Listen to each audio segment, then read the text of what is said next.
실에서 아마 키보드랑 연결되어져 있는 거 한번 보세요. 잡음이 나네요. 지난 시간 우리는 룻기서도 뭐다? 룻기서도 복음이다라는 말씀 생각했어요. 그죠? 하나님이 우리에게 써서 보내주신 사랑의 편지. 그래서 성경을 통해서 나를 살펴보고 나를 읽어내도록 룻기서를 보내주셨다 그랬습니다. 숙제 드렸습니다. 숙제하고 오신 분들. 예, 숙제가 뭔지도 몰라요. 요즘 학교에 선생님의 권위가 떨어진다 그러는데 제가 룻기서를 매일 한 번씩 읽으셨으면 좋겠다 그랬어요. 그죠? 그래서 교회 안에도 강단의 권위가 좀 살아나야 참 신앙의 교육이 가능할 텐데, 과거에 이런 목사님들 계셨다 얘기 들었어요. 좋은 목사님, 장로님, 교인들, 평양 산정현 교회의 이야기였어요. 훌륭한 장로님 계셨어요. 참 전국 최고의 기독교 학교였던 평양 오산 학교의 교장으로 성경도 가르치시고 도덕도 가르치시는 유명하신 분, 장로님 누군지 아세요? 조만식 장로님이에요. 그죠? 근데 조만식 장로님이 그 학교에서 제자를 키워냈어요.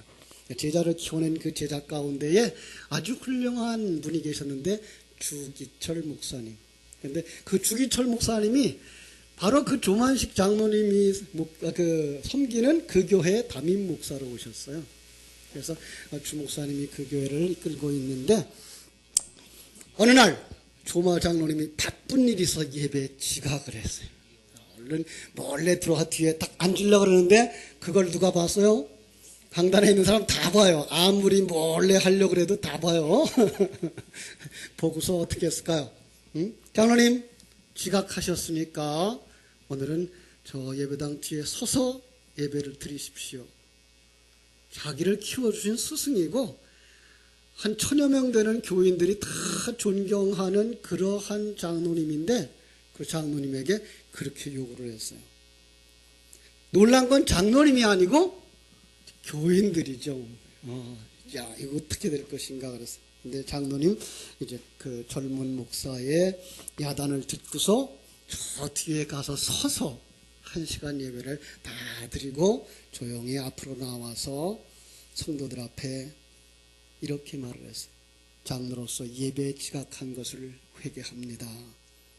그 회개는 온 교회를 감동시켰고 목사님의 권위가 세워졌고 성도들이 목사님의 지도에 순종하면서 아주 좋은 교회로 성장했다는 그런 얘기입니다. 우리 교회가 이렇게 강단의 권위가 좀 세워지고 장로님들과 성도님들이 하나 되어지는 이런 교회가 되었으면 좋겠습니다. 아멘입니까? 누구 좋으라고? 하나님 좋으시라고. 그래야 여러분 속에 진리가 뿌리가 박히고 터가 굳어져서 좋은 열매가 맺기 때문입니다. 그죠? 지난주 주신 말씀 한번 생각해 볼까요?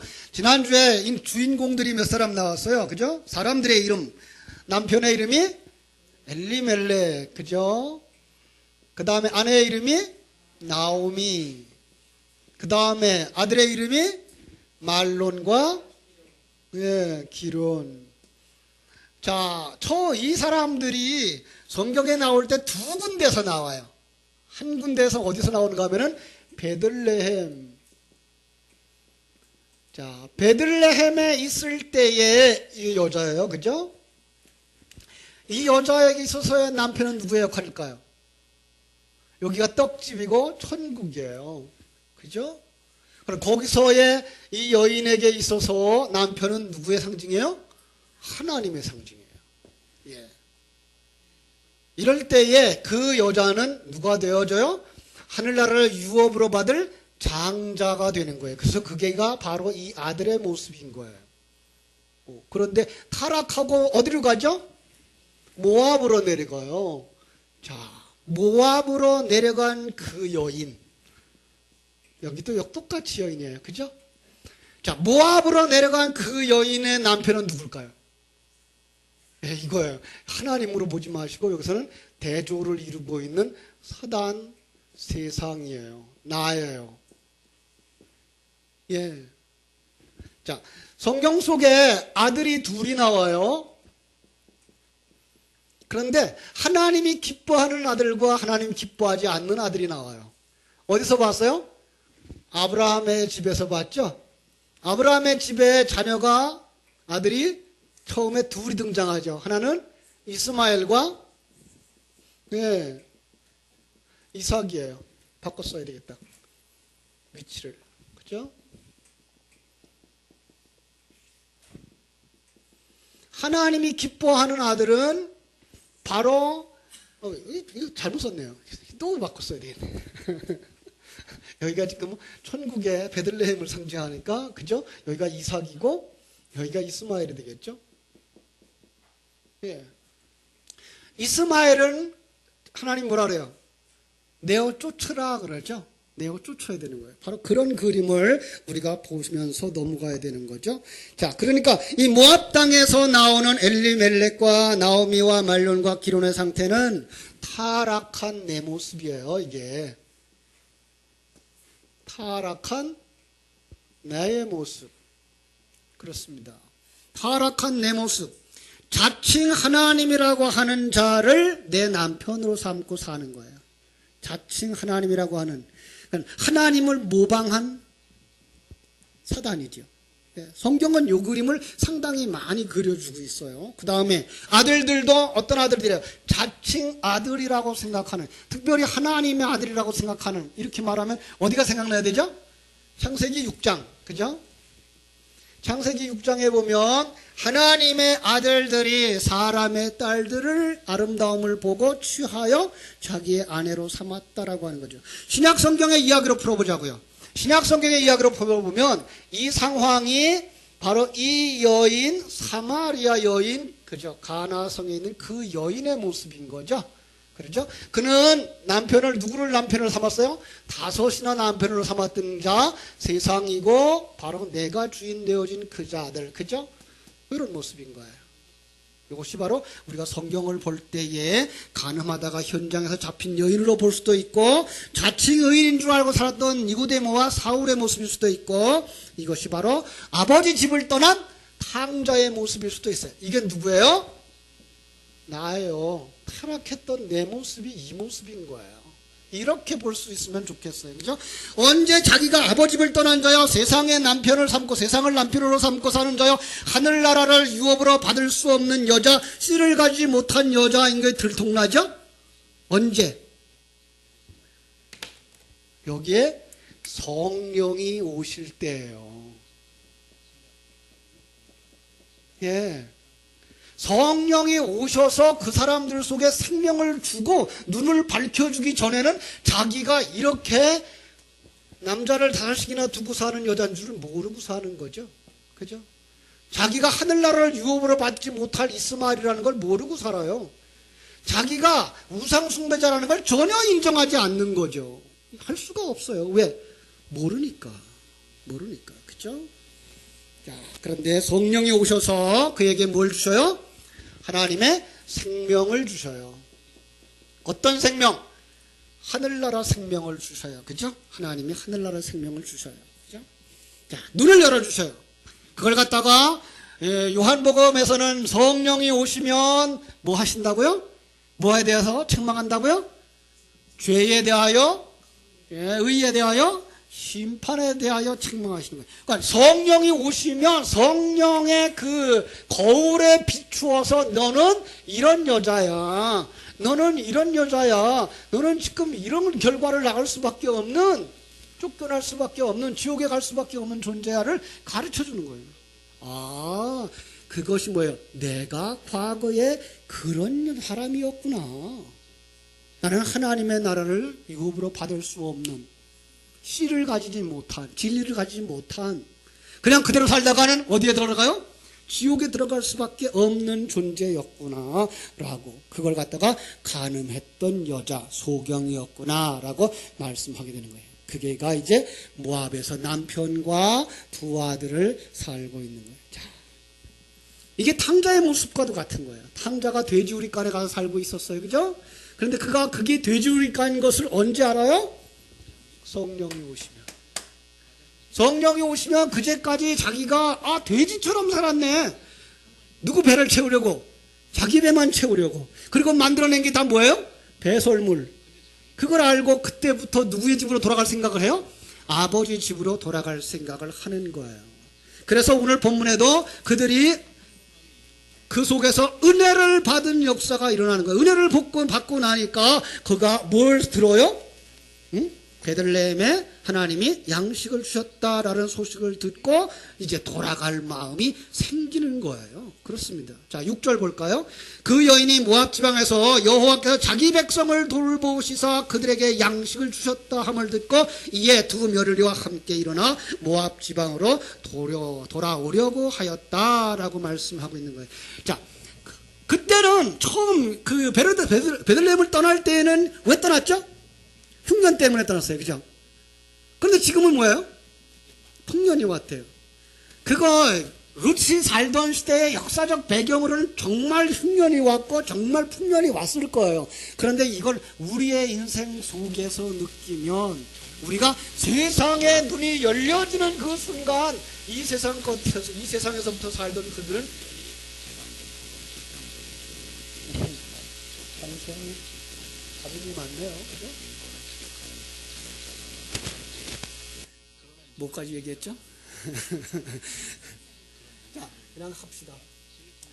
여기 타락한 자가 그때 뭘 느껴요? 하나님을 보지 못하고 하나님의 세계를 보지 못하면 하나님이 주시겠다고 하는 약속들에 대해서는 그건 정말 가난한 자의 모습으로만 보여지는 거예요. 그래서 그것이 바로 기근이고 그는 이게 좋다고 해서 이리 쫓아가던 인생들, 이게 타락한 인생들이었던 거죠.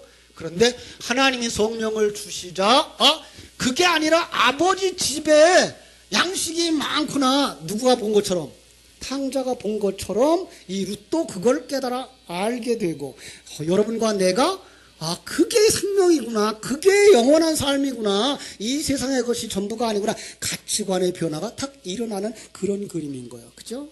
자, 그래서 본문을 잘 보면 나오미가 떡집이라고 하는 베들레헴에 흉년이 들었을 때 남편과 두 아들과 함께 모압에 거류하려고 왔지만, 자, 거기서 어떤 상황이 벌어질까요?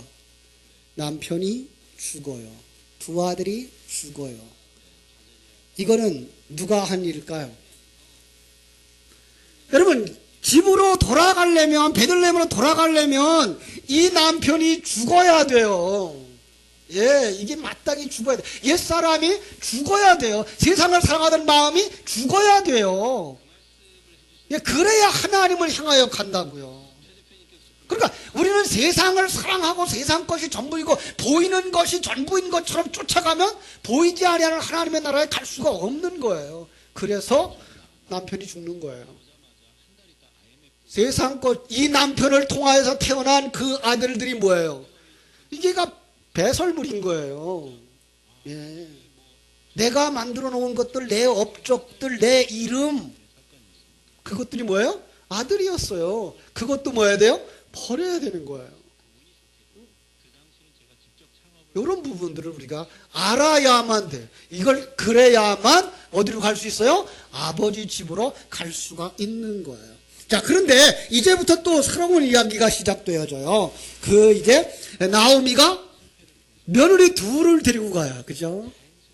그런데 성경 속에 둘이라고 하는 것은 증인의 숫자예요. 그죠? 그래서 아들도 둘이었고 이렇게 며느리도 둘이었어요. 그런데 이제부터는 그 두 사람을 하나로 묶어서 나오미와 룻을 한 사람으로 증인의 역할을 해서 돌아보내기 위해서 한 사람을 떼어놓는 거예요. 어떤 사람 떼어놔요? 네, 오르바예요. 오르바가 집으로 돌아가는 자예요. 네, 돌아가는 자예요. 여러분, 주님을 따라가다 돌아간 자들이 있어요, 없어요? 네, 왜 돌아갔을까요? 네, 세상이 더 좋아서. 네. 그러니까 모압에서 살려고, 모압을 남편 삼아 살려고. 왜? 나오미 따라가 봐야 나오미가 아기를 낳는다 그래서 나하고 남편이 맞질 않아. 그래서 안 돼. 나오미는 그러니까 어떤 상황인가 하면은 아들을 낳을 수 없는 여인이 되는 거야. 성경 속에 재미난 건 하나님은 왜 그렇게 믿음의 사람들을 이렇게 예로 들 때마다 그 믿음의 사람들이 어떤 사람들로 나와요? 아들을 낳을 수 없는 사람들로 나와요. 아브라함의 아내 사레가 아들을 낳지 못하는 상황이 일어나는 거예요. 그 아들을 이삭, 사라가 아니고 누구죠? 이삭의 아내 아니요. 사라가 맞죠? 사라가. 응? 이삭의 아내가 누구예요? 이삭의 아내 리브가죠. 리브가. 잘 헷갈리네요. 리브가도 왜 아기를 못 낳아요? 왜? 상황들이 자꾸만 이렇게 꼬여. 그죠? 그런가 하면 누구예요? 예수님을 낳은 마리아조차도 아들을 낳을 수가 없어요. 이런 얘기는 못 들어봤죠. 왜 마리아가 아들을 낳을 수가 없죠? 맞아요. 남편과 잠자리를 안 했어요.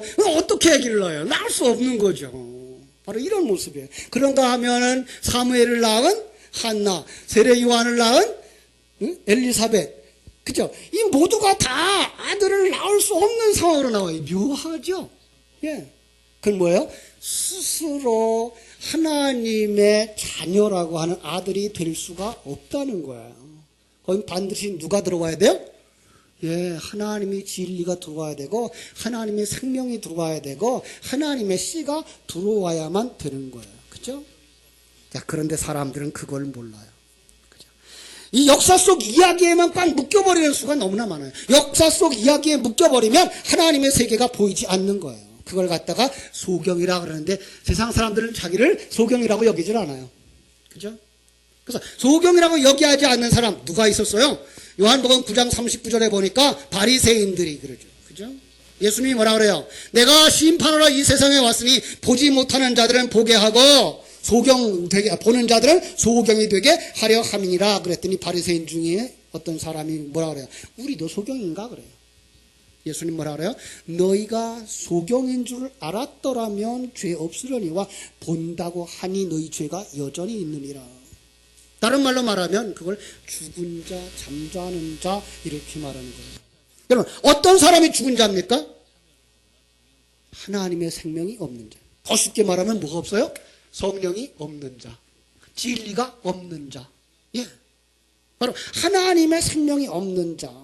그러니까 세속적인 관점, 보이는 것이 전부인 줄 알고 세상의 원리만 따라가는 자. 그죠?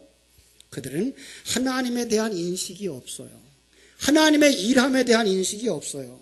하나님이 천지 만물을 창조했다는 인식도 없고 하나님이 나와 함께하고 계시다는 사실도 모르고 하나님이 나를 만드시고 계신 섭륜과 경륜의 인식도 없는 거예요. 우리가 그랬었어요. 근데 거기에 누가 들어와요? 하나님의 생명이 들어와요. 그게 은혜인 거예요. 타락해서 세속적인 관점에 빠지고 세속적인 안목만 가지고 세상의 생명만 가지고 이 세상을 살아가고 있는 사람들, 그들을 향하여서 죽은 자라고 말하는 거예요. 그들은 하늘나라 생명, 천국에 대하여 생각을 전혀 못하는 거예요. 참 재미나신 목사님이 한 분 계셨어요. 그분이 바로 그들이 타락한 죄인이 천국이나 예수 그리스도를 생각할 수 있는 것은 얼만큼이냐? 지렁이가 매니큐어를 생각하지 못하는 것과 같다. 그래서 무슨 뜻일까요? 매니큐어는 어디 발라요? 그렇죠. 각질에다 발라야 돼요. 지렁이가 각질이 있어요? 없어요? 없어요. 그러니까 그는 매니큐어에 대한 생각을 할까요? 못할까요? 전혀 못하는 거예요. 그러니까 이 땅에 살아가는 사람들이 하나님의 생명을 부어주기 전에는 하나님에 대한 생명, 천국에 대한 독이 영화, 그건 생각도 못하는 거예요. 그죠? 그런데 그 속에 성령의 바람이 불듯, 그죠? 바람이 임의로 불듯 성령이 임하는 거예요. 창세기 2장 7절부터 나와요. 그거는 여호와 하나님이 땅에 흙으로 사람을 지으시고 생기를 그 코에 불어넣으시니 사람이 생명이 된지라. 사람들은 이 사람과 아담의 갈빗뼈로 만든 사람을 다른 사람으로 보는데 그렇지 않아요. 하나로 볼 수 있어야 돼요. 하나님이 성도 여러분을 만드실 때 흙으로 만드시고 거기 생기를 불어넣으신 거예요. 여러분 정말로 흙으로 만들었을까요? 그건 몰라요. 그죠? 그런데 그 흙이라고 하는 의미를 이야기 속에다가 만들어 넣으시려고 흙이란 단어를 우리들이 그 태초의 원소로다가 표현을 하는 거예요.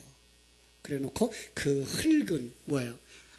아무 가치도 없는 먼지의 그 의미를 가진 단어부터 시작을 해요. 그래서 우리가 얼마나 가치 없는 자들인가를 보여줘요.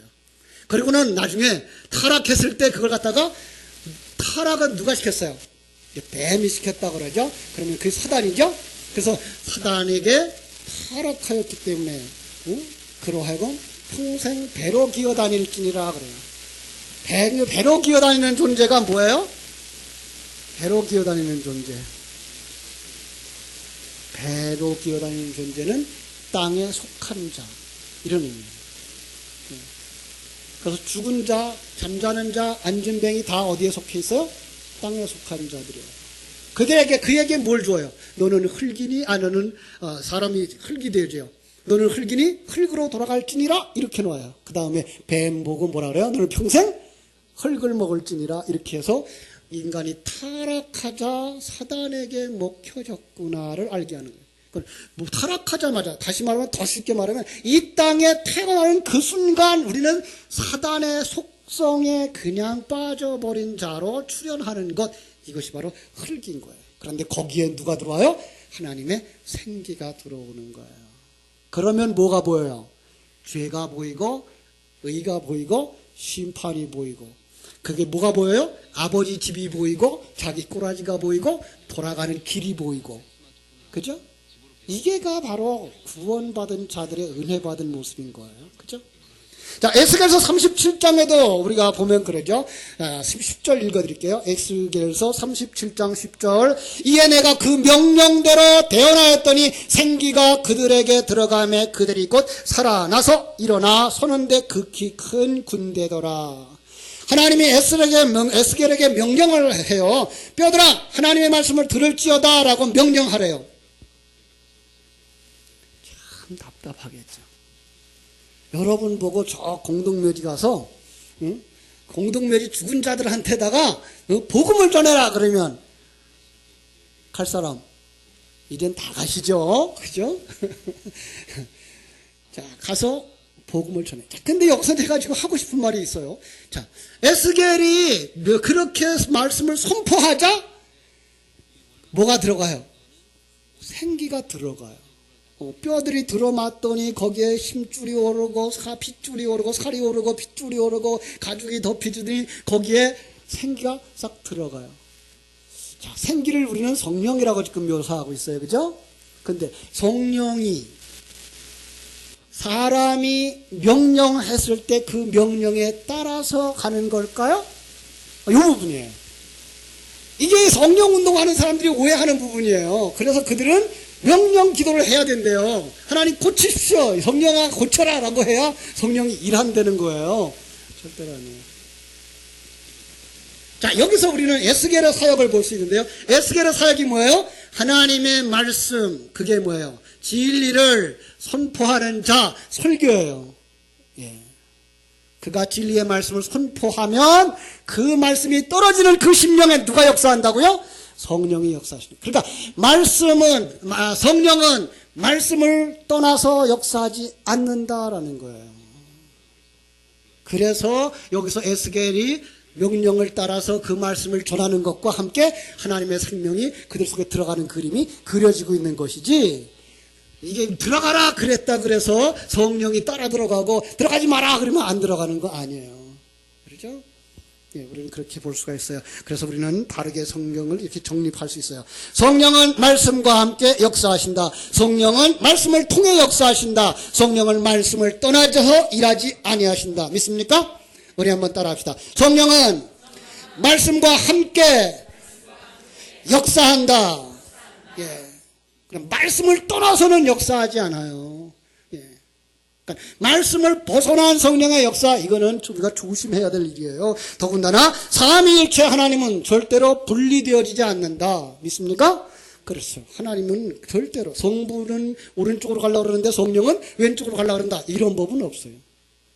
언제나 한 방향. 언제나 한 방향인데 그 방향이 우리를 뭐로 만들기 위한 거예요? 하나님의 아들로 만드는 일이지. 그래서 이 세상 떠나서 어디 가려고 그러는 거예요? 천국으로 가려고 하는 것인지. 이스라엘 백성들은 그런데 광야길에서 뭘 기도했을까요? 하나님 여기가 좋사오니 여기다가 우리가 큰 빌딩이라도 짓게 능력 주십시오. 우리 여기서 잘 살겠습니다. 하나님 주셨다 안 주셨다? 안 주셔요. 하나님의 목적은 그들을 이 세상을 거치는 동안에 자기가 어떤 존재인지를 깨달아 알고 거기서 자기 옛사람의 욕망들을 벗어버리고 하나님의 그 계획을 따라서 하나님의 속성으로 완성되어져 가는 그 길. 길면 100년, 짧으면 10년도 되고 20년도 되고 30년도 되고 그 기간 동안에 우리를 만들어 데려가시는데 하나님 목적이 있지, 이 세상에서 높은 자리에 올라가고 이 세상에서 많은 걸 가지고 사는데 목적이 있는 건 아니란 말이에요. 그죠? 자, 우리는 성령 은사운동주의자들도 요즘 그렇게 말을 하기는 해요. 성령은 말씀과 함께 일한다라고. 그죠? 그런데요, 자, 우리는 하나님이 말씀하시는 그 천국 영의 세계란 이런 것이구나를 그 말씀, 설교를 통해서 알고 깨닫는 거예요. 그죠? 그런데 그때에 하나님의 생명이 없는 자들은 그걸 아멘 하지 않는 거예요. 그럴 수가 없죠. 어떻게 그럴 수가 있어? 이 우주가 어떻게 하나님이 만들었어? 그냥 우연히 만들어진 거지. 사람 어떻게 하나님이 만들었대? 그냥 우연히 진화되고 또 진화되어서 만들어졌지. 이게 세상 사람들인 거예요. 그런데 예수 믿는 사람들은 그 속에서 뭘 느껴요? 하나님이 목적을 가지고 세상을 만들었어. 목적을 가지고 나를 이 땅에 보내셨어. 그 목적대로 우리가 은혜 받은 자로서의 삶, 그리고 이 세상 것을 후를 털어버리고 옛사람 벗어버리고 새 사람으로 완성되어져 아버지 집에 돌아가는 것, 이것이 구원이야 깨달아 알게 되는 줄로 믿습니다. 그 사람을 거듭난 자라, 그 사람을 부활한 자라. 여러분, 거듭남이 부활인 거 이제 아십니까? 거듭난 사람들은 부활한 사람이다. 믿습니까? 안 믿습니까? 예. 왜죠? 거듭나기 이전에 우리의 모습이 어떤 모습이었기 때문에 죽었던 자들에게 생명을 주셨어요. 그래서 살아났어요. 부활이에요. 이게 첫 부활인 거예요. 첫 부활에 참여한 자들은 둘째 사망이 손대지 못해요. 둘째 사망은 뭐예요? 지옥이에요. 예. 그러면 이 세상에 우리가 죽었다가 다시 요즘은 또 화장터라고도 안 그런다네. 승화장? 그게 맞아요? 잘 몰라요? 그거예요. 그러니까 화장터에 가서 다 태워서 가루가 됐는데 그거 묻어놓은 자리에서 어느 날 꾸물꾸물 하더니 내 몸뚱아리가 다시 나와가지고 그래가지고 심판을 받을 거라고 생각하고 있는 만화 같은 얘기에서 이제 조금 벗어나셔야 돼요. 우리는. 그렇죠? 자, 하나님은 이제 그 이야기를 어디다 담아주셨어요? 나오미와 룻의 이야기 속에다 담아서 우리에게 보여주시는 것이에요. 그러니까 나오미와 룻의 이야기가 누구의 이야기이다? 내 얘기다라는 거죠. 그죠? 자, 그들이 지금 타락한 모습. 아까 금방 얘기했어요. 거기에 누가 있어요? 남편이 아직도 있어요. 그 남편을 통해서 낳은 아들들이 거기에 있어요. 그거 사랑하면 그 모압 땅을 떠나서 가나안 땅으로 갈 수 있다 없다? 베들레헴으로 갈 수 있다 없다? 없어요. 그러니까 애굽에 있는 그 사람들을 삶의 터전 속에다가 10가지 재앙을 내리지 아니하면 그들은 그 자리를 떠나지를 않는 거예요. 그래서 하나님은 그들 속에다 재앙을 내리시는 거예요. 그게 기도의 응답이라니까요. 그래서 요한계시록을 같이 공부하신 분들은 압니다만은 8장 3절부터 5절까지 해서 기도 응답이 내려오면 뭐가 일어나요? 예, 우박이 떨어지고 지진이 일어나고, 그죠? 다 옛사람이 무너지는 그림을 거기다 그려주고 있는 거야. 그러나 이제 우리가 거기서 떠나서 하나님과 한 몸을 이루는 자, 그렇게 되어져야 하나님의 집으로 돌아가는 것입니다. 믿습니까? 그렇습니다. 이제 하나님은 우리가 잘못된 자들, 다 벌받아야 할 자들을 처벌하시고 그 가운데서 하나님이 우리를 구원하시는 모습으로 이제 그려주고 있는 거예요. 그래서 하나님은 옛사람 남편을 죽였어요. 아론과 말론도 죽였어요. 그리고 이제 돌아가야 될 사람 돌려보내고 거기에서 누구만 찾아와요?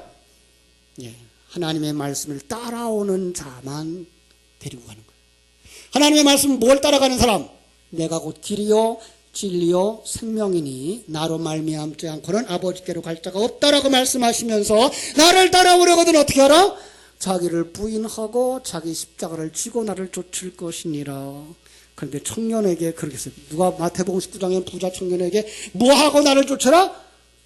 재산을 다 팔아 가난한 자에게 주고 나를 쫓으라. 그래서 어디로 갔다?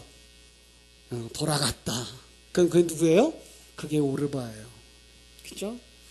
자, 그런데 우리는 어떻게 했다? 다 팔았다, 안 팔았다? 네, 다 팔았다. 말로만 팔면 안 돼요.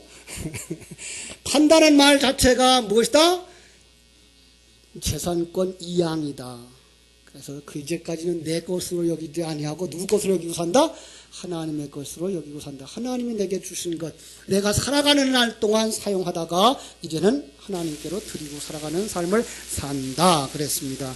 자, 그래서 이제 오르바는 집으로 돌아가요. 그런데 룻은 어떻습니까? 누구를 붙잡았어요? 예, 나오미를 꽉 붙잡았어요. 나오미가 그때 누구를 역할을 하는가 하면 어머니의 역할을 하는 거예요. 그죠? 어머니, 조용히 좀 하세요. 오늘 왜 이렇게 비가 와서 그러나 잡음이 심하네요. 자, 그런데 그 룻의 결단을 우리 한번 보자고요. 16절, 17절. 룻이 이르되 내게 어머니를 떠나며 어머니를 따르지 말고 돌아가라 강권하지 마옵소서. 어머니께서 가시는 곳에 나도 나도 가고 어머니께서 머무시는 곳에 나도 머물겠나이다. 어머니의 백성이 나의 백성이 되고 어머니의 하나님이 나의 하나님이 되시리니 어머니께서 죽으시는 곳에서 나도 죽어 거기 묻힐 것이라.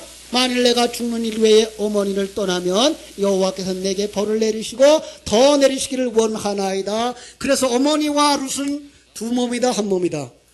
한 몸이 된 거예요. 여기서 어머니는 사실상 이 땅에 내려오셨다가 천국으로 돌아가신 예수 그리스도를 상징하고 나오며 룻은 그 예수 그리스도와 한 몸 되어진 신부, 여러분과 내 모습으로 나오는 거예요. 조금 어렵죠, 그죠? 자꾸만 바뀌니까, 이 배역이 자꾸만 바뀌니까, 그죠? 근데 이렇게 보지 않으면 이걸 내 얘기로 보여지지도 아니하고 구원론의 이야기도 보여지지도 않는 거예요. 이게 바로 성도들의 신앙 고백인 거예요. 예배 전에 우리가 사도신경으로 신앙 고백을 했습니다만 그 고백의 이야기가 하나님 당신은 전능한 자입니다. 내가 당신과 한 몸 되어져서 당신이 가는 곳, 당신이 인도하시는 곳, 당신이 하라고 하는 것 다 하겠습니다 라는 고백을 여기서 하고 있는 것. 그죠? 절대 떠나지 않는 거예요. 왜? 한 몸 되었으니까. 그죠? 그래서 여러분은 예수를 통해서 보여주신 그 성자 하나님, 진리의 하나님을 하나 되는 거예요. 그러면 거기서 뭐가 나온다? 아들이 나오는 거예요. 그래서 그 아들은 이제 이야기니까 이야기 속에서는 거기가 꼭 분명히 남자가 등장해야 되잖아요. 그죠? 그래서 거기서 보아스가 등장하고 그의 아들이 태어나는 이런 그림을 그려주는데 오늘 다시 숙제 내줄게요. 집으로 돌아가셔서 다시 한번 룻기서를 여러 번 읽으시고 이렇게 뜯어 붙여도 구원론의 이야기가 나오는구나 하는 자리까지 가셔야만 지금 나는 이런 상태고 이제 집으로 돌아가려고 하고 아들로 변화되어지는 이 과정이 이렇게 길고 긴 역사가 있구나. 이걸 내가 믿음으로 감당해야지 하는 그 고백이 여러분 속에서 나오시게 됩니다. 그 사람이 성령 받은 사람이고 그 사람이 거듭난 사람이고 그 사람이 하나님의 사람으로 완성되어져가는 과정, 성화의 과정 속에 있는 사람들인데 여러분들이 거기에 있다는 것을 깨달아 알게 될 줄로 믿습니다. 기도하겠습니다.